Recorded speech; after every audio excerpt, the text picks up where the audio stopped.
Je ne suis pas historien. Je suis simplement curieux et passionné par l'histoire d'Amboise, et cette curiosité m'a amené à découvrir des éléments historiques que j'ai eu envie de partager.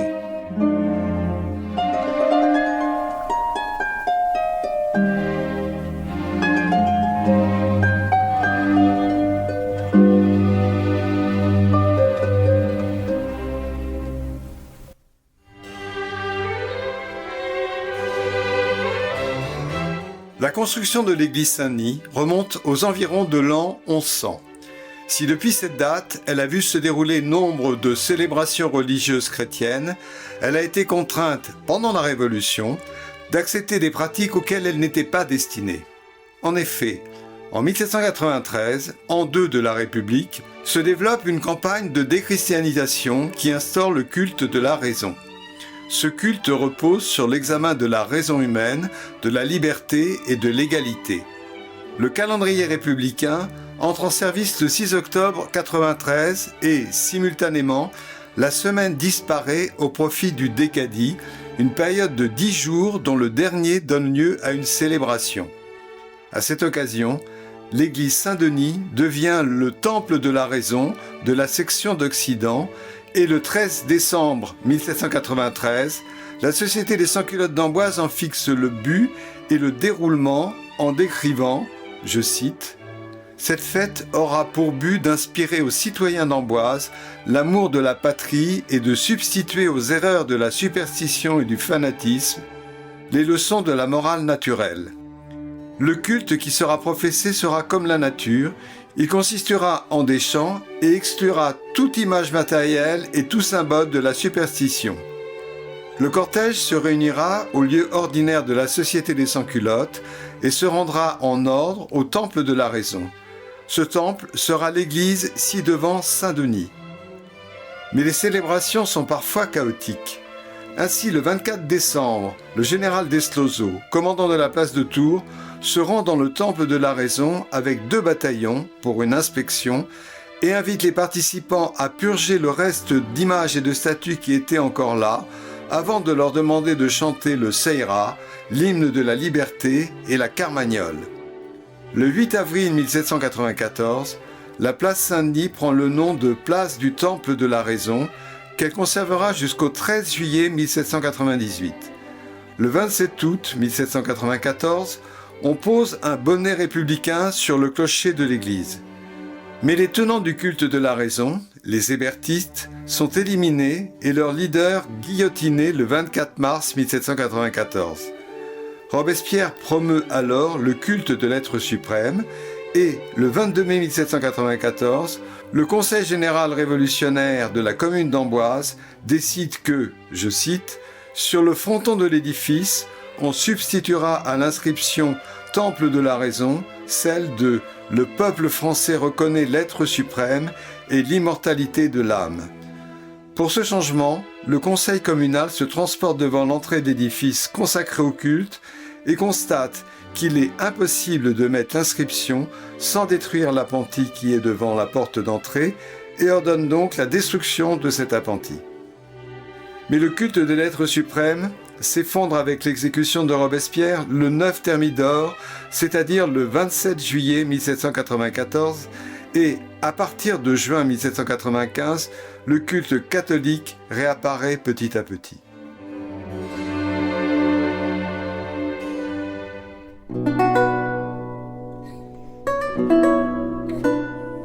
À travers les siècles, un très grand nombre de personnages historiques, dont des rois et des empereurs, ont vécu ou sont passés à Amboise. Dans ce cortège impressionnant de personnalités, unique dans une ville de cette importance, j'ai rassemblé dans une galerie virtuelle ceux qui m'ont paru les plus intéressants.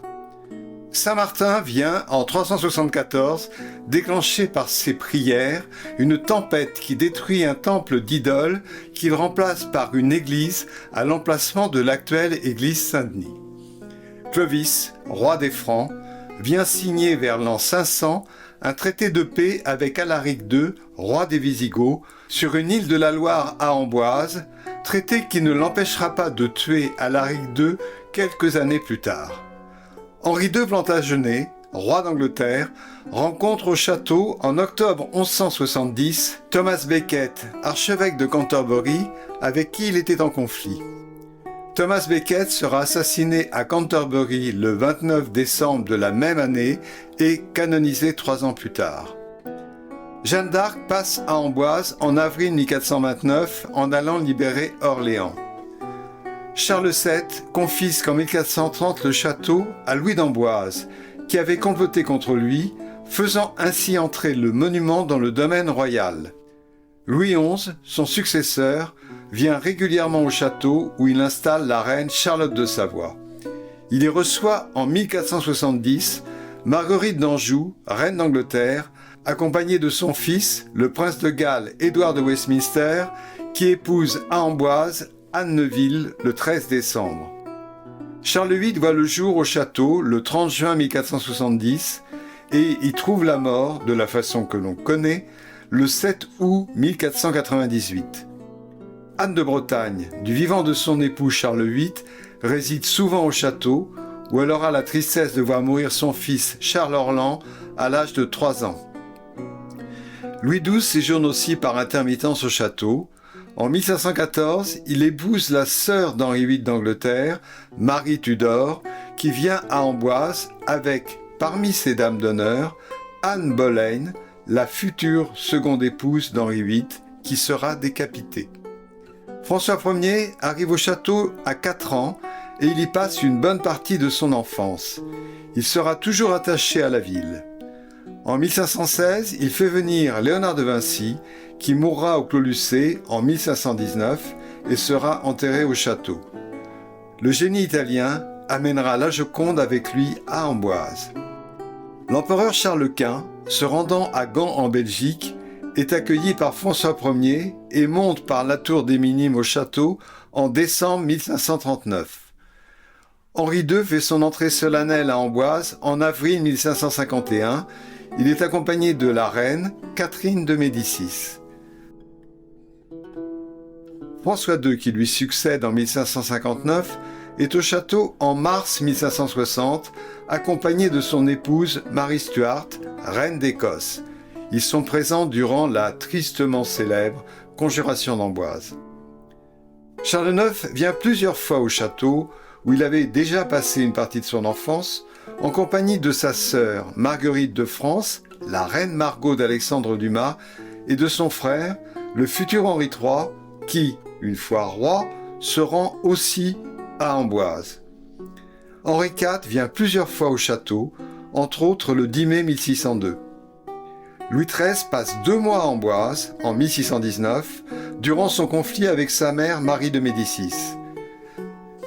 Louis XIV fait 3 séjours au château, le premier en octobre 1650 avec sa mère Anne d'Autriche qui tombe malade dans l'église Saint-Florentin.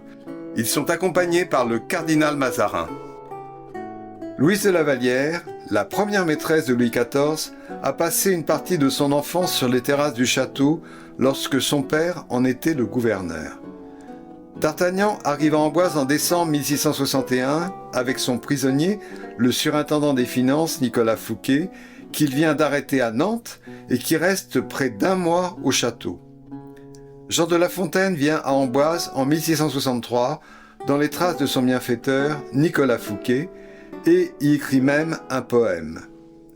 Le duc de Choiseul fait l'acquisition du domaine de Chanteloup en 1761. L'empereur Napoléon Bonaparte déjeune à l'hôtel du Cheval Rouge à Amboise le 3 avril 1808. Victor Hugo passe à Amboise le 17 août 1834 et évoque la ville dans un poème, Le château de l'Arbrelle. Abdelkader arrive en novembre 1848 et le prince-président Louis-Napoléon Bonaparte vient en personne le libérer au château en octobre 1852. Félix Faure, président de la République, revient en mai 1896 à Amboise, ville où il avait passé 18 mois en 1870 en apprentissage. Philippe Pétain, revenant de Montoire où il a rencontré Hitler, s'arrête au camp de prisonniers d'Amboise en octobre 1940. En juillet 1952, Monseigneur Roncalli, le futur pape Jean XXIII, vient à Amboise pour les 500 ans de la naissance de Léonard de Vinci. Et pour finir, en attendant de nouveaux visiteurs, le général de Gaulle vient saluer les Amboisiens place du Château en mai 1959 pour son premier déplacement en France en tant que président de la République.